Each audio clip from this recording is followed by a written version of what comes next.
So, who's here at Position Neutrality for the first time tonight? Anybody? All right, a few of you. Welcome. So, first of all, I want to warn you in advance, you're liable to experience us just a little different than other meetings of other fellowships you may have attended. The primary reason that's liable to happen is that we intend for you to have a different experience here. What we do here is we take a look at the suggested instruction for a step or so a week. And we use this book in 12-Step Recovery. Why? The process described by the authors of this book has been proven to work for addicts of the hopeless variety, addicts to alcohol and other substances. Make sense? So, what I attempt to do is show you how I find my experience in the book. I'm not trying to tell you what the book says. I am trying to tell you what the book says to me and encourage you to have your own experience. And if we both do our job, we'll share a spiritual experience in this room tonight. Fair enough? How many of you have been here before and know that happens? So those of you online, you can't see them, but they're raising their hand. When we speak of a spiritual experience in 12-Step Recovery, we're talking about a sensory experience. You will feel it. When you do, I'll know, and I'll call it to your attention. Because we would teach you to talk to you about the power we call God without giving you a demonstration.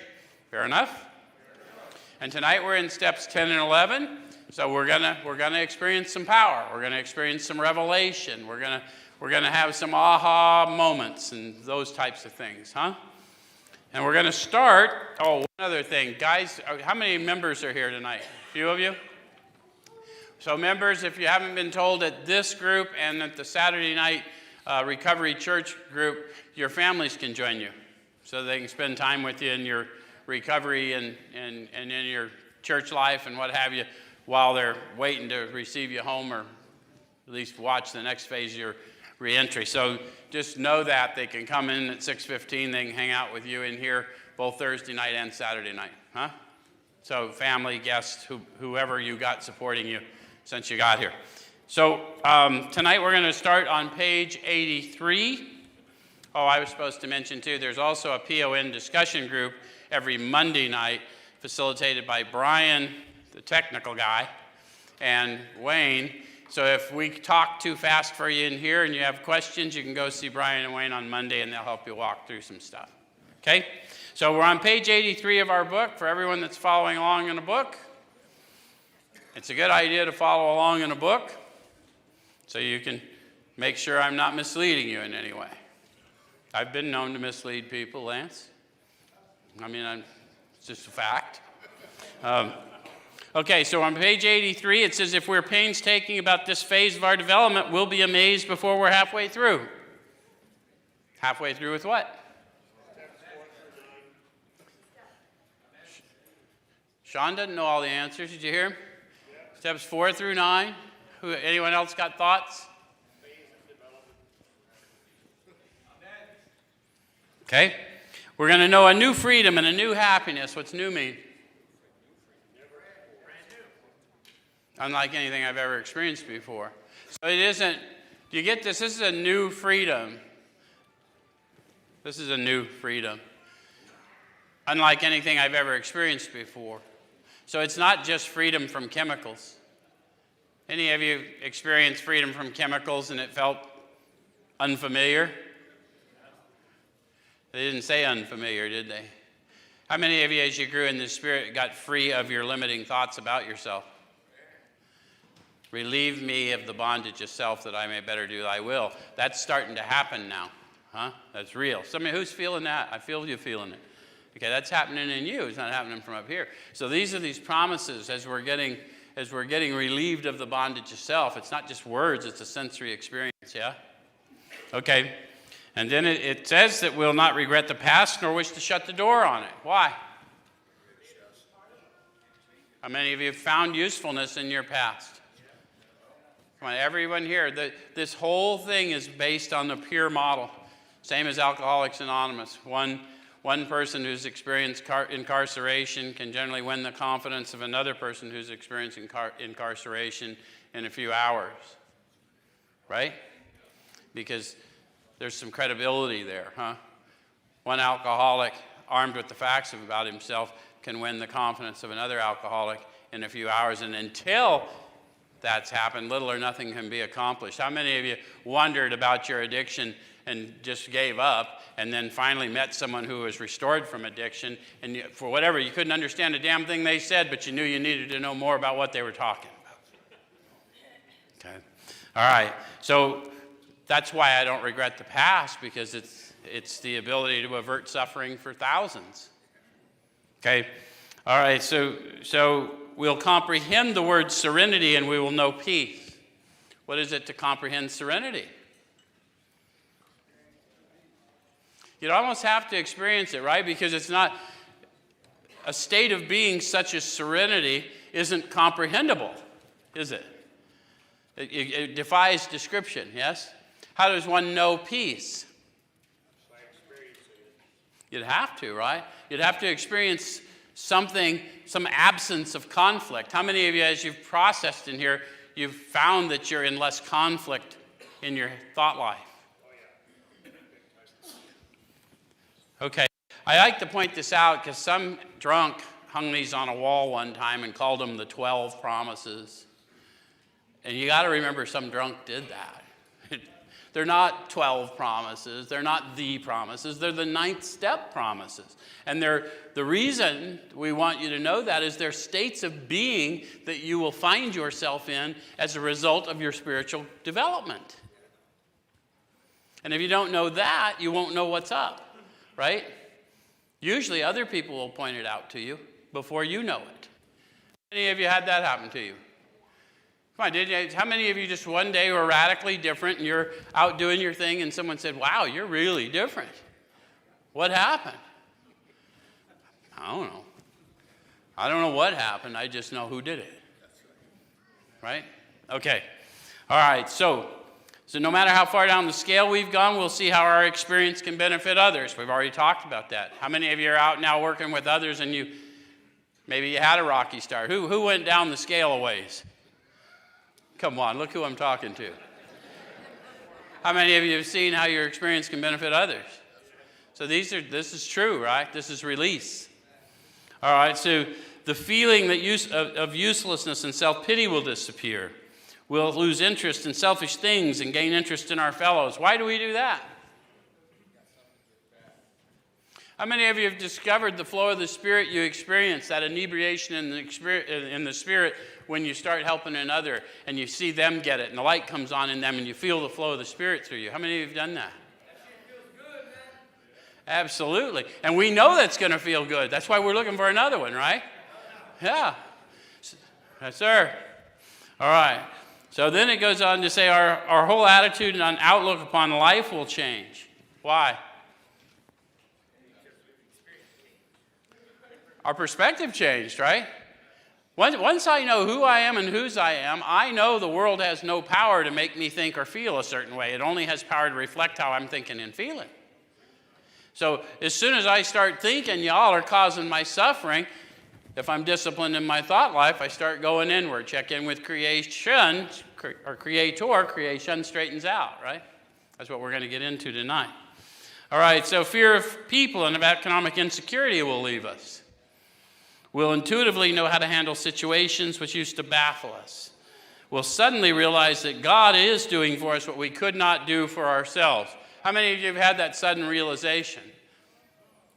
How many of you came here a little atheist or agnostic and all of a sudden this was happening and you didn't have anyone to credit it, but everyone told you it was God and you've been feeling the power and you're still doing your due diligence? Any of you get restored to someone better than you ever thought you wanted to be? That's how we know, right? All right, so are these extravagant promises? They are extravagant. And the reason they wrote that down is because we are the kind of people that, we will go out and sell a little hype, right?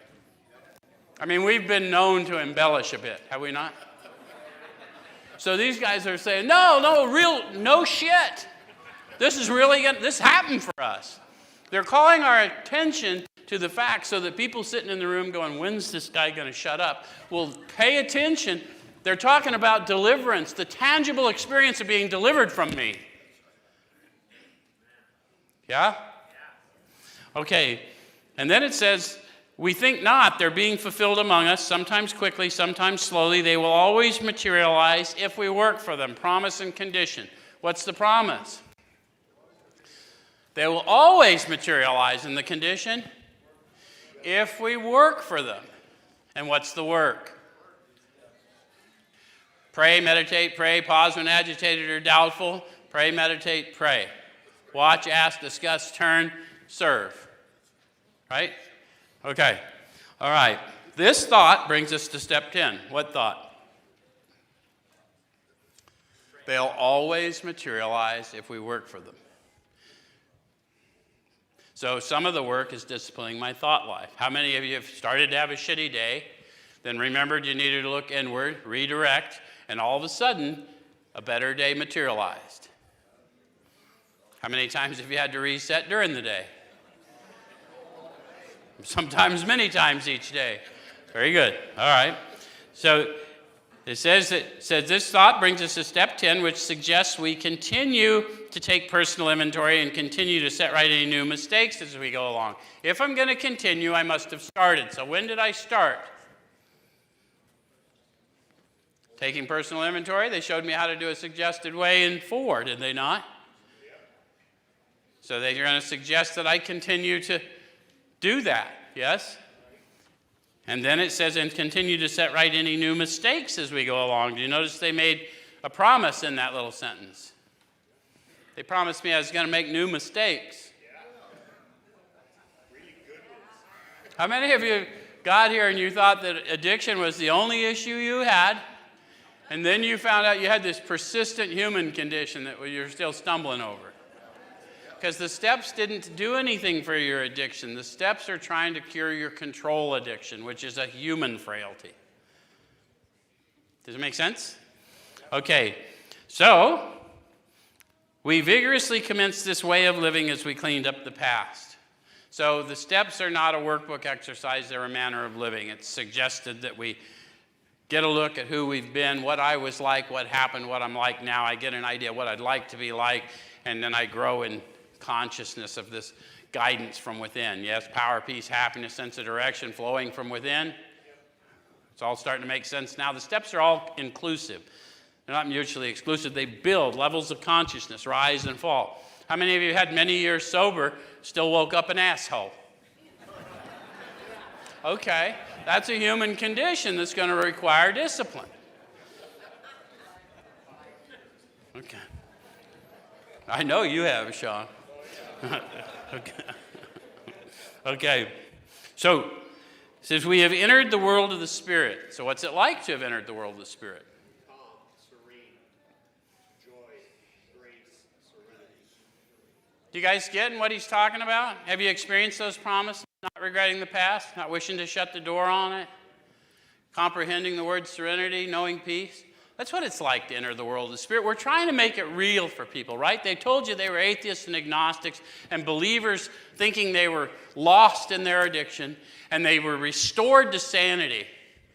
And the sanity is that they're still living in this new and wonderful world regardless of present circumstance. Yes? Okay.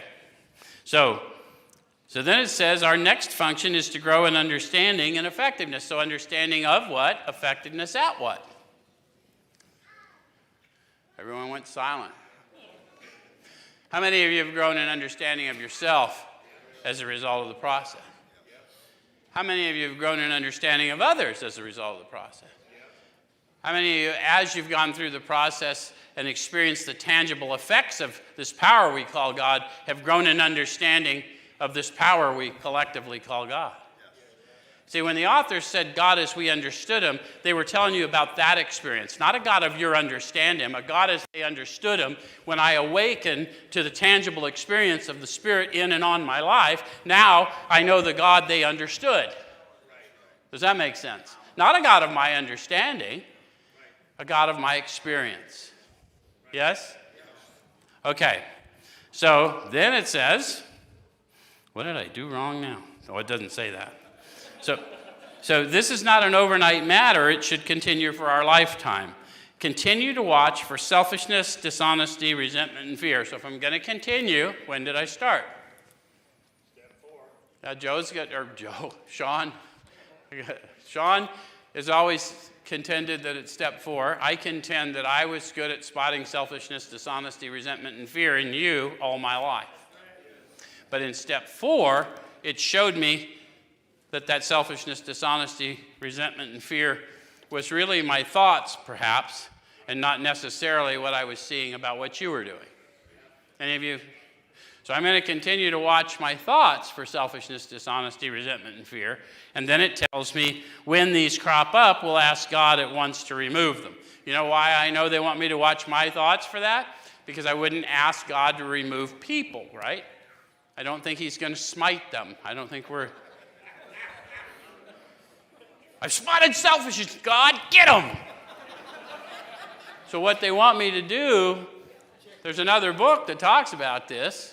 How can you see the speck in your brother's eye when you can't see the log in your own eye, the plank in your own eye? Better you should remove the plank from your eye so you can better see to help your brother. Yeah, the plank in my eye is a perspective. I can't help someone I'm judging. Well, who am I to judge? I'm a dead man. Why does their action have any effect on me being that I'm dead? Any of you guys read that other book? I have died to that self. Anyway, so we ask God at once to remove them. When these crop up, we ask God at once to remove them. We discuss them with someone immediately and make amends quickly if we've harmed anyone. Then we resolutely turn our thoughts to someone we can help. Where in the steps does it suggest that I can help me? It doesn't. That's why the first step was me admitting powerlessness. So if I can help me, I lied and won. But I am uniquely qualified to help you because while I can't see what's going on with me, I can clearly see what's going on with you. Yes? So if I'll just focus on how to meet your needs, I can't transmit what I don't have. If I will make an effort to meet yours, mine will be met. Make sense? Okay. So, it says love and tolerance of others is our code. Love what? Love them and tolerate their fucking behavior. So we're going to learn to separate humans from human behavior as I'm learning to watch my thoughts. Yes? Okay. Sends some more promises. And we have ceased fighting anything or anyone, even alcohol, for by this time sanity will have returned. Now, in 2, I was just hoping for that. But let's break down what the authors have told us insanity is. An appalling lack of perspective. The inability to think clearly. How many of you have found you can think clearer? How many of you have discovered the world's bigger than you? Well, we laugh about that, but we had this perspective that everything was about us and what have you, right? I mean, that's the only way we can live in addiction. Do not get between me and my fix. Right? And so as that perspective, we start looking at others and realize my ease and comfort comes from serving others. My world gets bigger, so my perspective grows. Yes? Have you had that experience? Yes. Okay, so you have been restored to sanity. Because you're now seeing from a higher perspective, yes? Okay. And then it says, we will seldom be interested in liquor. If tempted, we'll recoil from it as from a hot flame. So if those 2 conditions are present, what's the likelihood you can use? Drink. Not tempted, and if tempted, I'll recoil as from a hot flame. You ever touched the stove? Only once. How many of you accidentally, I know the one, who goes to Mexican food frequently? When they warn you it's hot, do you touch the plate? Do you hold it or do you get the fuck off of it? So that's a sane reaction, yeah? I'm watching you, Trina. Plate toucher. So the point is, they're telling us we're going to start having sane reactions to things we did not have sane reactions to. Yes? Okay. It says we react sanely and normally, and we will find that this has happened automatically. How many of you are a little amazed at how you're not as interested in the things that used to drive you? Yeah. Yeah, I mean, that was one of the first things, because I was absolutely, no matter how bad it got for me with the drinks and the drugs, I knew they would detox me, and I knew this is all for naught, because I'm going to walk out of here and I'm going to do it again. Anyone with me? And it didn't matter what the consequence was, that's just what was up. And all of a sudden, that wasn't present anymore. There were other things that disturbed me. But there was always the potential for growth, because I couldn't stay in that miserable place anymore. How many of you have gotten there? How many of you have found that you don't get angry at things people tell you should be angry about? Isn't that weird when that happens? So you should be mad about that. Nah, I don't want to. Because we're in the world, but we're not of the world. And as you get raised above it, these things just are not troublesome anymore. But it's really happening. It's changing your belief system based on the experience, yes? Okay. So, So, we'll see that our new attitude toward liquor has been given us without any thought or effort on our part. It just comes. That's the miracle of it. We're not fighting it, neither are we avoiding temptation. We feel as though we've been placed in a position of neutrality, safe and protected. So the name of this meeting. So when one is placed in a position of neutrality, it means my non-response to things isn't something I did, it's something I found myself in. Does it make sense? Okay. And for you scientific types, if you find yourself in a position of neutrality, and you live in a world of action-reaction, have you not been raised above the laws of this world? Because at the cellular levels, you're action-reaction. But have you had the opportunity to experience being kinder than you felt like being? How many of you have been angry as hell but not said anything? How many of you that's changed behavior? Okay, so that they're telling you what it is when you start elevating your spiritual game. Yes? Okay. So we have not even sworn off. Instead, the problem has been removed. What's the problem? Selfishness and self-centeredness. Yeah, what drives selfishness and self-centeredness? Yeah, so I had a fear problem, didn't I? Caused me a loss of identity. I started trying to prove to you I was something I was not. You still didn't like the one I tried to prove to you I was, but now I didn't like him. Any of you ever live in that insanity? Try and act like a certain way to impress somebody who was never going to be impressed by you? Okay.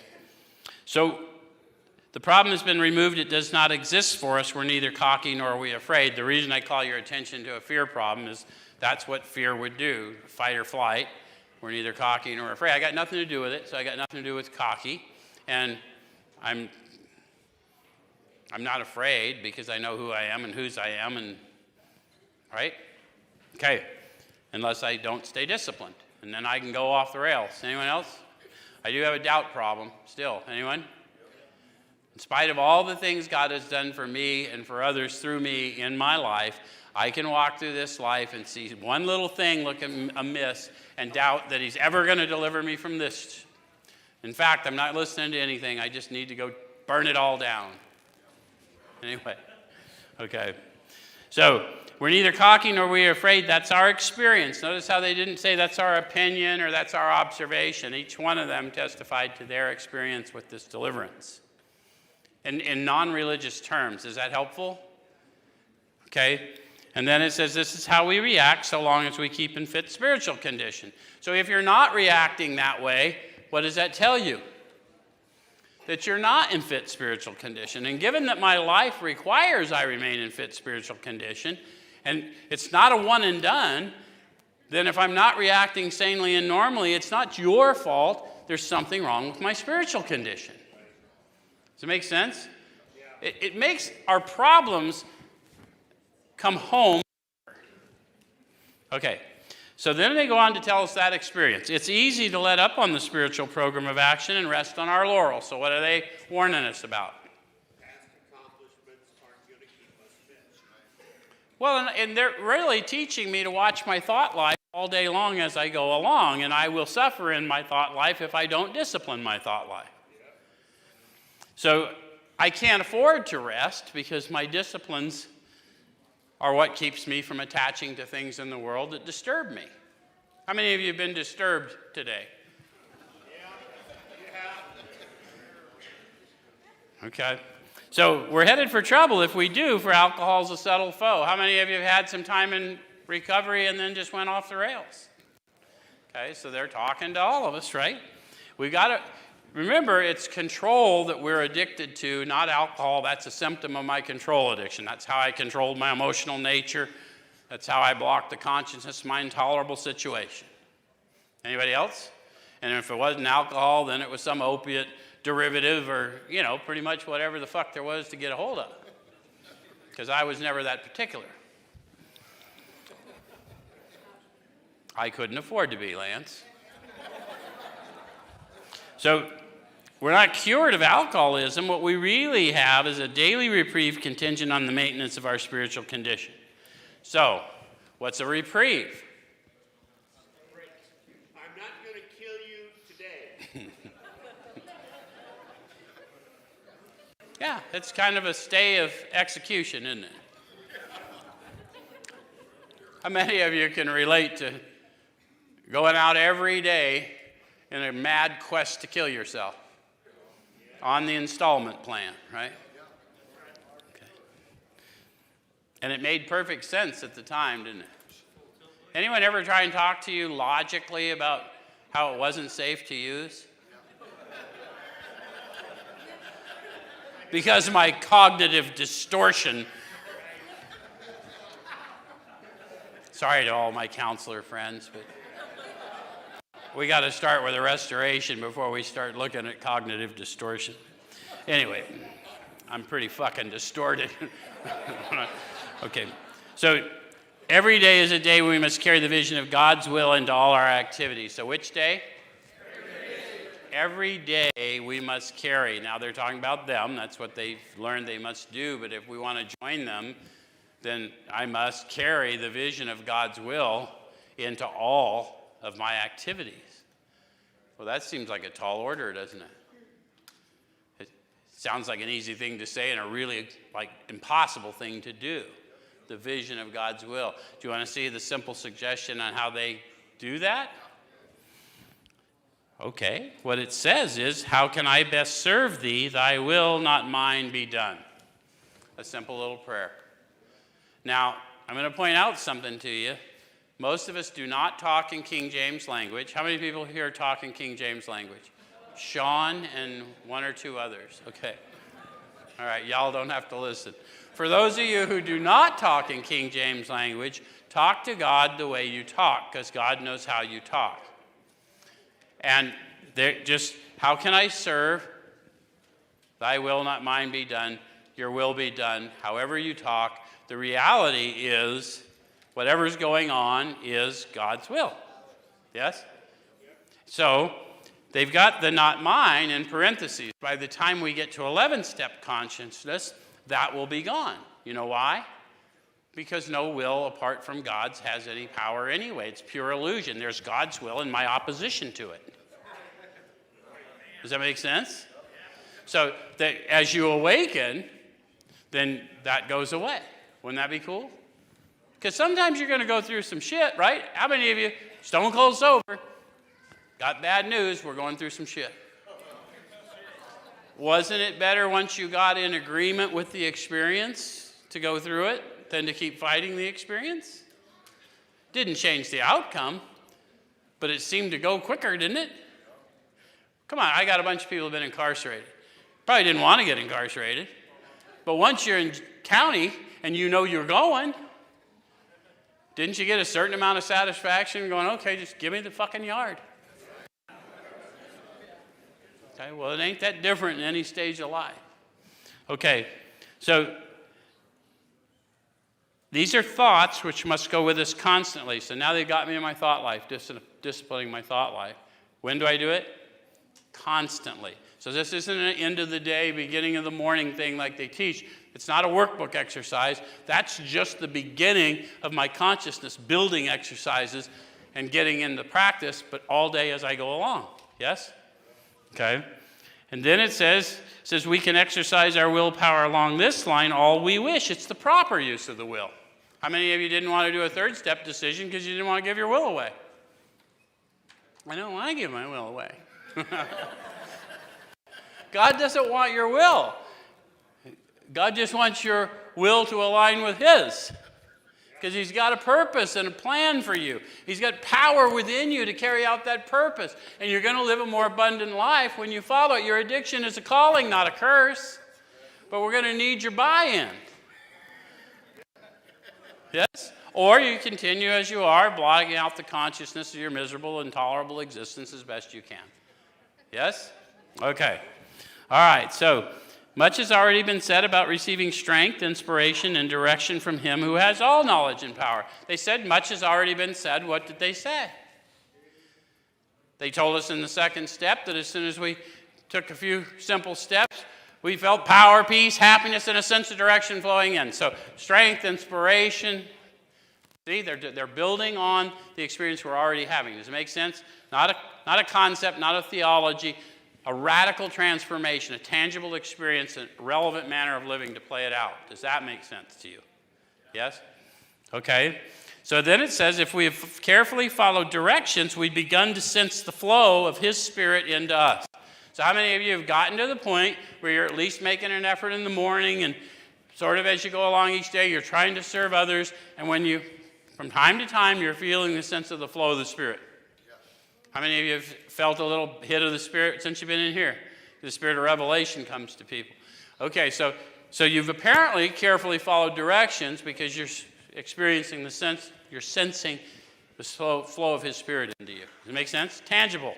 Not a concept. Not a chair. Not a doorknob. Not a fucking light bulb. This is shit happening.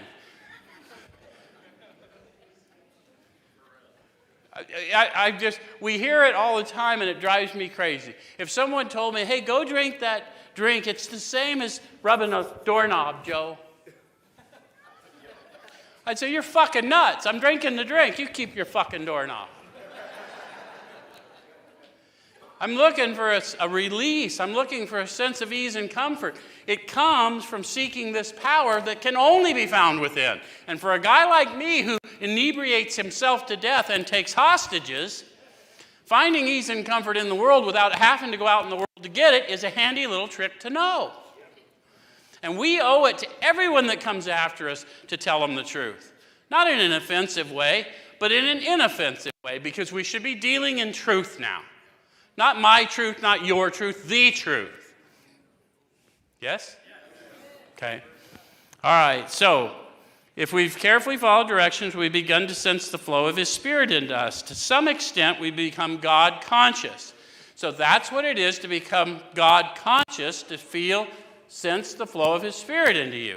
Consciousness is the awareness of being aware. So how many of you have had a sense of a flow, didn't know what it was, and someone had to point out to you, that you're feeling, that's the power we call God. You had that happen? And when they did that, did you go, how'd you know I was feeling something? Because the first time it happens, it's magic. The reason we know is because there's one who has all power. That one is? So that's how we immediately know one another, even when we don't know one another, by the sense of the Spirit when we come together. Yes? Okay. Makes it easy to have this fellowship in the Spirit when we carry the signet ring of the Spirit. Yes? All right, so it says we've begun to develop this vital sixth sense. What do they mean by a vital sixth sense? God consciousness is a vital sixth sense, necessary for life. There's a little rendering in the book where Jesus took a coin and He says, whose picture's on it? They said, Caesar. He said, well, render unto Caesar what's Caesar's. Render unto God what is God's. Make sense? That's how vital it is, the source of life. Why would I want to be conscious? Because I want to be full of life. That's all I wanted all my life. Why did I do all those drugs? I wanted to be full of life. I wanted to be free of my limiting thoughts. I wanted to be in power. Absolutely. Okay. So then it says we must go further, and that means more action. Uh-oh. These guys are seeming a little like zealots, aren't they? Step 11 suggests prayer and meditation. We shouldn't be shy on this matter of prayer. Better men than we are using it constantly. It works if we have the proper attitude and work at it. So what's the proper attitude? Honestly want to and willing to make the effort. It's never changed from the very first step when they laid the spiritual toolkit at my feet, and I picked it up. This I did because I honestly wanted to and was willing to make the effort. Why do I know that? Because they said they learned that they had to fully concede to their innermost selves that they were alcoholic. And once alcohol problem's gone, I've got to fully concede to my innermost self that I'm a human, and I've got to always continually go back into the source of power to figure out why I've perceived something that is not in my interest. Because everything going forward is perfecting me for something else. That's what I've learned about my life. Any of you, even though it seems shitty at the time, you can look back and you can see, right? Okay. All right. So, it says it works if we have the proper attitude and work at it. It would be easy to be vague about this matter. Have you ever heard anyone be vague about this matter? Disciplining the thought life, getting into prayer and meditation. Pretty much everyone's ever talked about it. It's been vague about it, right? So these guys got real specific so we could get with them. And they're talking about what they do as they go along. It's not the people that are telling you, hey man, I've got this great meditation meeting. There's nothing wrong with that. I'm not shitting on meditation meetings. What I'm telling you is that's not AA. That's somebody else's idea of relaxation and release. AA says, I'm going to pray, meditate, pray all day as I go along, because that's when I fuck shit up. So I need power, peace, happiness, and a sense of direction all day long as I go along, because everywhere I go, I've never been. But there is one who's already there. Okay, so yet we believe we can make some definite and valuable suggestions. When we retire at night, we constructively review our day. So that's how we're going to start this process. See that changed behavior? How many of you have destructively reviewed your day? How many of you have destructively reviewed someone else's day? Okay, so what we're going to do now, because we've learned what we've learned, is when we get ready to quiet everything down, we're going to review the day constructively. And they're going to tell me how to do that. I don't have to make it up. Wouldn't that be handy? Okay. Were we resentful, selfish, dishonest, or afraid? Notice how that's the same stuff they wanted me to look for all day as I went along. But they assumed that, like them, I probably missed something. Yes? Then it says, do we owe an apology? How many of you have got ready to lay down and then you concluded you owed an apology? Okay? Have we kept something to ourselves which should be discussed with another person at once? All these question marks are for us to get introspective. And if you're working with somebody and you're brand new to this, you probably have someone having you check in with them every night for 30 days or so just to get started in the practice. Is that true? Anyone in your steps and you're checking with somebody and says to help with your discipline, right? Okay. Were we kind and loving toward all? How many of you have been surprised how you have had better days, that you fought with less? Maybe not kind and loving toward all, but I didn't hose anything too bad today. Didn't quit a job. That was an issue, wasn't it? Solved the job problem. Yeah, it did. Yeah, with joblessness. So were we kind and loving toward all? What could we have done better? So we're not going to stay there. Constructive is we're not going to stay there. If I made a mistake, then own it. And then what could I have done better? Because I'm not fixing that.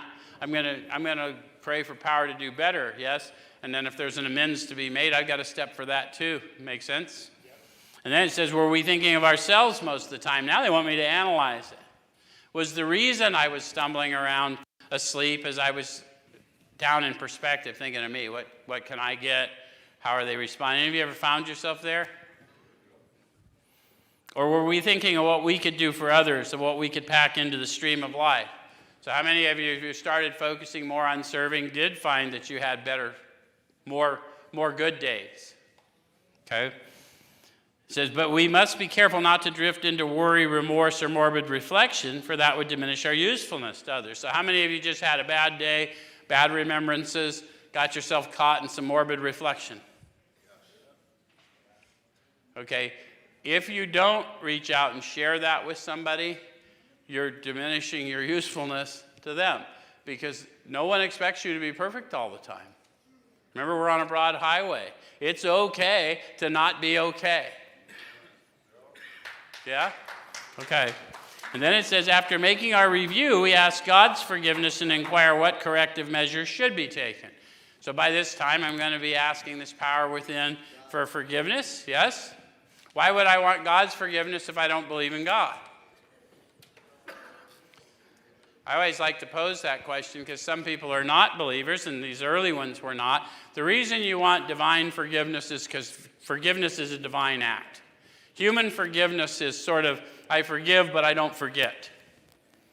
And it comes up as an old idea. Divine forgiveness is, I remember your sin no more.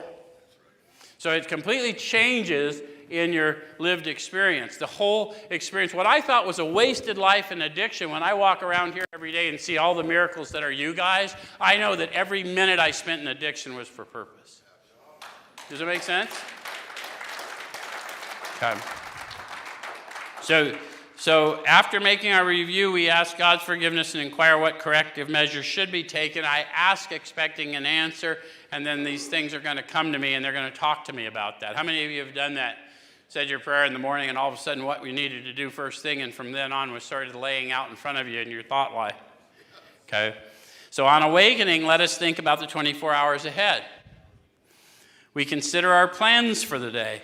Before we begin, we ask God to direct our thinking, especially asking it to be divorced from self-pity, dishonest, or self-seeking motives. So for those of you who don't like religious-sounding prayers, please direct my thinking, especially be divorced of self-pity, dishonest, or self-seeking motives. And then just expect that that's going to happen. You're going to participate, right? When I say a prayer, I resolutely turn my thoughts to someone I can help. So it makes sense? Okay. Under these conditions, we can employ our mental faculties with assurance. For after all, God gave us brains to use. So how many of you understand that if I employ my mental faculties, my mind is working for me and I'm working for God? So now the vision I see is indeed God's will. Does that make sense? How many of you woke up and you were working for your mind? You ever had that morning? I bet those sons of bitches found out about that at work. Fuck it, I'll quit. I bet she's cheating on me. Fuck her. Or him, or whatever. See, the mind is a tool. But the interesting thing about the tool that is the mind is that if you don't use the mind as a tool, the mind uses you as a tool.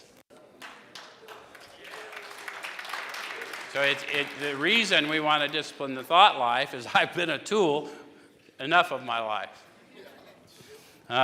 So our thought life will be placed on a much higher plane when our thinking is cleared of wrong motives. In thinking about our day, we may face indecision. We may not be able to determine which course to take. Here, we ask God for inspiration, an intuitive thought or decision. So they just told me what meditation on the fly is. God, inspire me.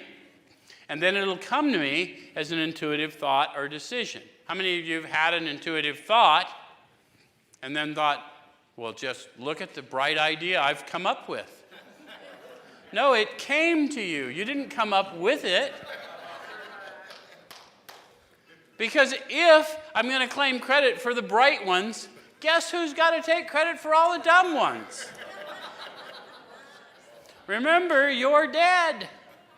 You ain't coming up with nothing. Does it make sense? That's what we awaken to.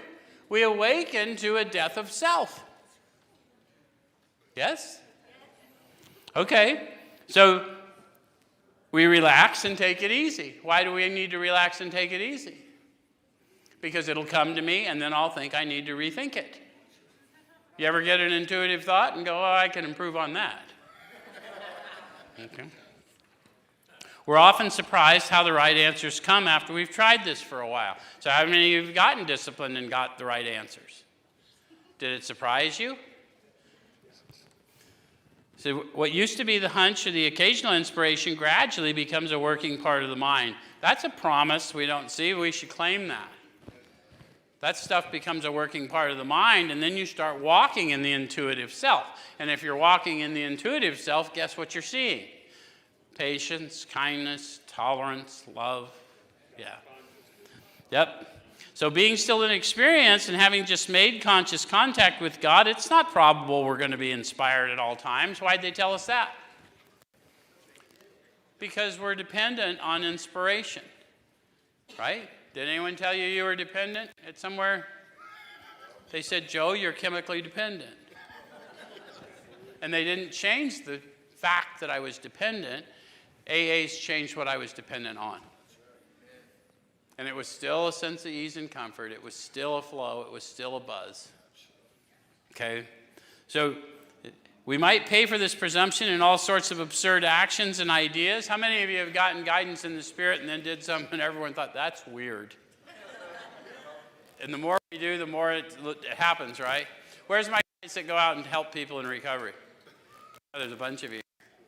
You ever get ready to go out to dinner with a whole bunch of people and got the call from old Bobby in the slope, and hey, dude, I'm under a bush. Can you come pick me up? Did that happen to you? Okay, anybody? And now you can either go to dinner or you can go help pull Bobby out from under a bush. Seems like an absurd idea, doesn't it? How many of you have gone to dinner and had a shitty time because all you could do is be tethered to Bobby under the bush? And how many of you went and helped Bobby and we're really glad that God took you out there to do a little serving because you came back a whole lot fuller without having a dinner? Okay. So, nevertheless, we find that our thinking will, as time passes, be more and more on the plane of inspiration. We come to rely upon it.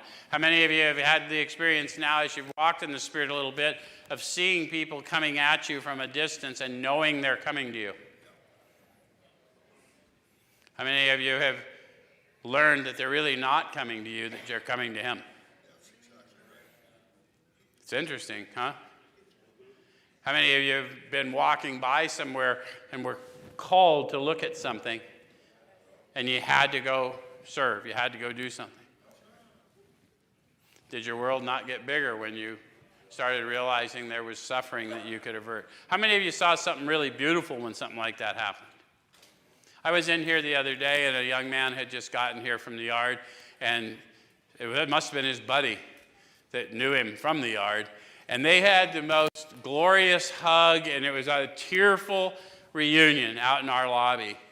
And I could have just been running around here busy, but I wasn't. I was mesmerized by it. The Spirit would not let me take my eyes off that joy and that homecoming, because that young man who just got here knew he was truly home when he got the embrace of his brother. It's cool stuff, huh? So, nevertheless, we find our thinking will, as time passes, be more and more on the plane of inspiration. We come to rely upon it. Can you see why? Because it just starts to make us more in tune. We start to see that Jesus said it one time, right? I can only do what I see the Father doing. We've always been promised the ability to have a vision of God's will in all our activities. Okay? So, because He told me, greater works than these you'll do. He's calling people out of graves. How many of you have been called out of a grave? Me too. We usually conclude the period of meditation with a prayer that we be shown all through the day what our next step is to be. So what do they tell me to do? Pray, meditate, pray. Okay. All right. So that we be given whatever we need to take care of such problems. We ask especially for freedom from self-will and are careful to make no request for ourselves only. We may ask for ourselves, however, if others will be helped. We are careful never to pray for our own selfish ends. Many of us have wasted a lot of time doing that, and it doesn't work. You can easily see why. If you haven't got through your step process, you may not easily see why, but how many of you that have gone through your process a little bit and you really wanted a certain problem to go away? I want my fines to go away. I want pending charges to go away. I want my license to come back. I want my marriage not to dissolve, or I do want it to dissolve, or whatever state of flux you're in. How many of you didn't have any of those circumstances change, but you were empowered to walk through it? How many of you in walking through it had selfishness, hopelessness, shame, remorse, guilt removed from you as you were empowered to move through it? So see, my difficulties were never those things. Those things were designed to remove my real difficulties. Make sense? So then, I don't want to pray for selfish ends because I don't want to miss any preparation, no matter how hard it is. I started this fitness regime. I want to get fit, right? Okay. So can you now easily see why? Because I want you there with them. I don't want to ask for selfish reasons. I want to ask for power to get through a difficult experience. Okay. All right, so if circumstances warrant, we ask our wives or friends to join us in morning meditation. How would I know if circumstances warrant? It'll be apparent. Yeah, they'll probably ask or whatever. If we belong to a religious denomination which requires a definite morning devotion, we attend to that also. If not members of religious bodies, we sometimes select and memorize a few set prayers which emphasize the principles we've been discussing. So we've been sort of pointing that out to you as you go along.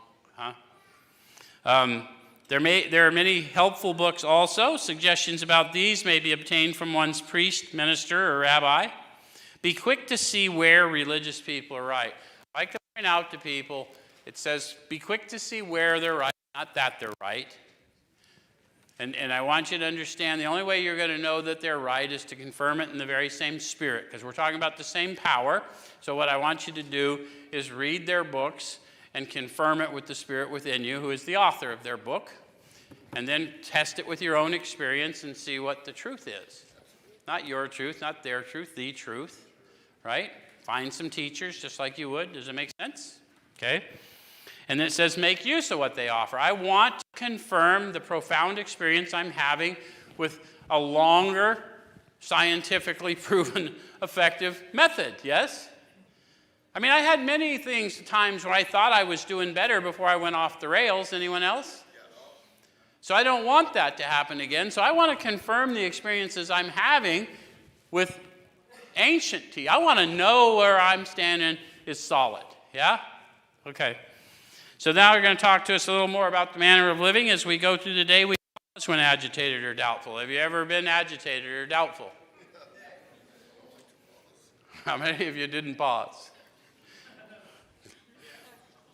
Okay, so we're going to pause when agitated or doubtful and ask for the right thought or action. Yes, because remember, the world has no power to cause how I'm thinking and feeling. It's simply reflecting how I'm thinking and feeling. So I'm going to pause and ask for the right thought or action. I'm going to ask, God, please empower me to be kinder than I feel like being. Or to be quieter than I feel like being, or whatever. Okay? We constantly remind ourselves that we're no longer running the show. What did they say? Constantly. How many of you have noticed that you can have attack thoughts fairly constantly? So we go through the day, we pause when agitated or doubtful. Even when you're at peace, remember that the agitator in your washing machine is just a gentle stirring. Pay attention to the gentle stirrings within, because that's when you're going to catch the homecomings.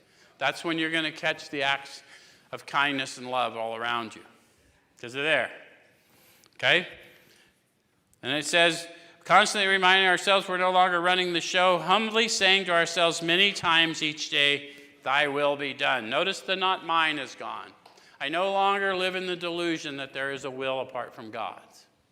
There's just this life of power and purpose to which I've been assigned. Does that make sense? Okay? And it says, we're then in much less danger of excitement, fear, anger, worry, self-pity, or foolish decisions. How many of you would like to be less danger of those things? You know why I want to be in less danger? Because it just gets me in trouble. Foolish decisions get me in trouble. Excitement just makes it miserable. Any of you just been excited all day and cranky and you don't really even... I don't want to be cranky. And someone says, why are you cranky? I'm not cranky.